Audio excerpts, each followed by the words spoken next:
Ng ulan guys, so pasado alas 2 ng madaling araw, yan wala nang tao masyado, wala nang sakyan.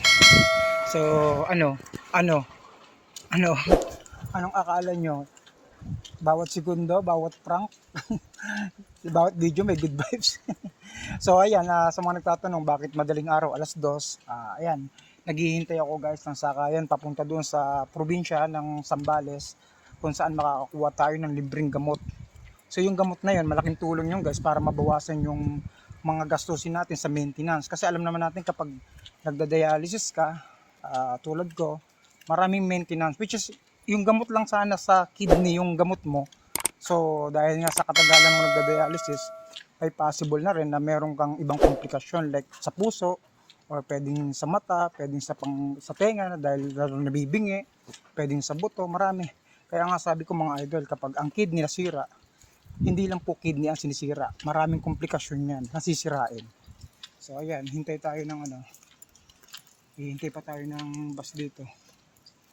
Wala pang masakyan kasi mag-aalas 3 na, 2:20. Ang dilim Ako lang yung naglalakad na, payong ako. Hirap, wala pang tulog guys. Halos wala pang tulog. So dito ay maghintay kasi wala talagang dumadaan na bus minuto na yata ako.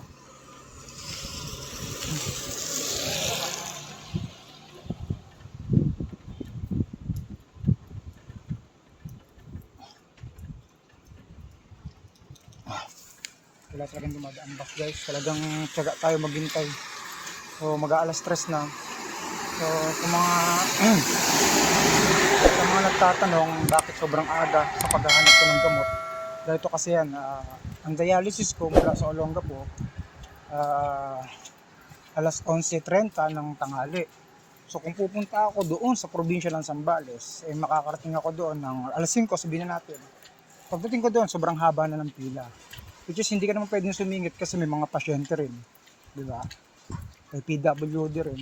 So magtiyaga kang maghihintay. So ang mahirap dito, kung matapos ka ng alas 10 or alas 9:30, so babiyahe ka na naman papunta doon. Yan, napakalayo niya. So ilang oras ang biyahe niya simula doon sa Zambales hanggang sa Olongapo? Siguro nasa 1 hour and 30 minutes. So late ka na. So ang mangyayari dahil late ka na, obligado yung center na bawasan yung oras ng dialysis mo. Kaya napakahirap pag nabawasan kami ng oras dahil yung 4 na oras, ayun na yung pinaka-minimum para malinis yung dugo namin, mabawasan yung tubig. So napakahirap kapag ginawa ka ng 3 oras. Kasi unang-una, accept mo na lang kasi na-late ka. Second shift ka. Pero kung nagpaalam ka sana ng maaga, na magte-third shift ka, pwede. Para yung session mo, yung schedule mo, may bigay sa iba. Ganun sana. So wala akong nakarating ba. Ang hirap guys. Talagang tiyagaan dito maghintay ng bus.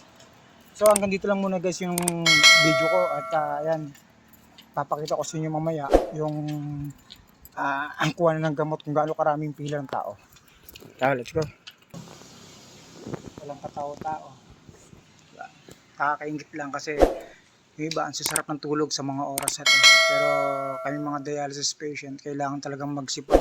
Unang-una sa paghahanap ng gamot, lalo na kapag wala kang aasahan. Hindi mo kailangang humiga hilata lang.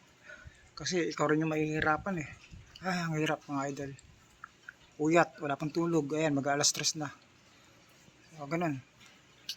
Hirap lang talaga. Tiyagaan lang talaga sa pagkuha ng gamot. Kahit nahihirapan ka, tumayo. Masakit yung paa. Wala magagawa. Kasi mahirap palampasin Mahirap palampasin yung mahirap palampasin yung araw, yung medical assistant kung kailan ka binigyan ng schedule. Kasi pag pinalampas mo yan guys, panibago na naman. Maghihintay ka ulit ng lakad ka na naman, ibang requirements na naman, kukuha ka na naman, kaya sobra. So may bus na yata, wala pa. So dito muna ako guys, yan, ingat-ingat lang sa atin syempre. Isa tayo, so nandito na tayo, malapit na.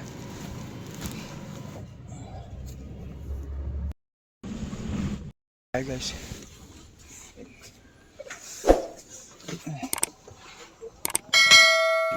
dito kayo magugulat kasi napakadaming kumukuha ng tulong dito bukod sa may mga dialysis at may mga cancer. Yung iba dito na natutulog. Like me, dito na ako natulog kasi ang bigay ng medical assistant alas 8. So ayan guys, medyo wala pa masyadong tao pero mamaya nito sobrang daming tao ito. Yan. So makikita natin dito daming upuan, di ba? Ang daming bakante. So mamaya niya marami na yan. Kaya kailangan makukuha tayo kahit isa lang, kahit pinakamaganda yung nasa bungad. Ay, so dito tayo papahinga. Yan, bali dito tayo. Dialysis. So sa dialysis tayo.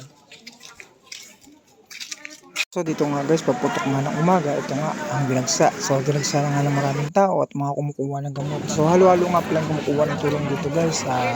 May cancer, dialysis, at PWD, senior, tsaka yung mga humihingi na rin ng gamot guys. So dito talagang sobrang antok na ako at buti nga may palibre silang lugaw dito. Kaya agad-agad daw pumila dito guys. Ayan o. Napakahaba ng pila guys. Kumbaga maaga pa lang yan guys pero mamaya niya sobrang dami na ng tao. So after ko nga makuha ng medical assistant, ayan umuwi na ako guys. So papunta nga pala ako sa dialysis ko nito guys. Kaya ingat and God bless.